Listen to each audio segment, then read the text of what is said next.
শুধু কলিং নয়, একাধিক কাজের সুবিধা করে দিয়েছে। স্মার্টফোন থাকলে প্রায় 90% অনলাইনের কাজ মিটিয়ে নেওয়া সম্ভব। কিন্তু একাধিক সমস্যাও থাকে, তার মধ্যে ফোন ব্যবহারকারীরা বিরক্ত হয়ে ওঠেন স্প্যাম কলের জন্য। দৈনিক একাধিক স্প্যাম কল আসে প্রায় প্রত্যেকেরই ফোনে।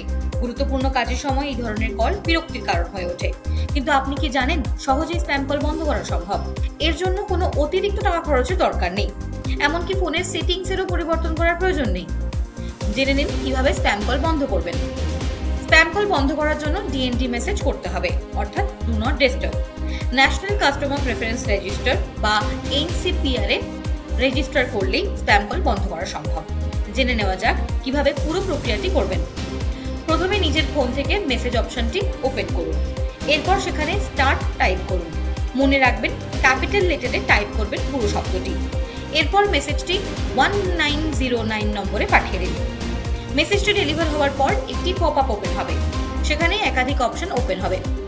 একাধিক ক্যাটাগরি থাকবে সেখানে, অর্থাৎ কোন ক্যাটাগরির স্প্যাম কল আপনি বন্ধ করতে চাইছেন। নিজের পছন্দ মতো অপশন বেছে সাবমিট করুন। রিকোয়েস্ট সাবমিট করার 24 ঘন্টা পর থেকে ডিএনডি অ্যাক্টিভ হবে এবং স্প্যাম কল থেকে সহজেই মিলবে মুক্তি।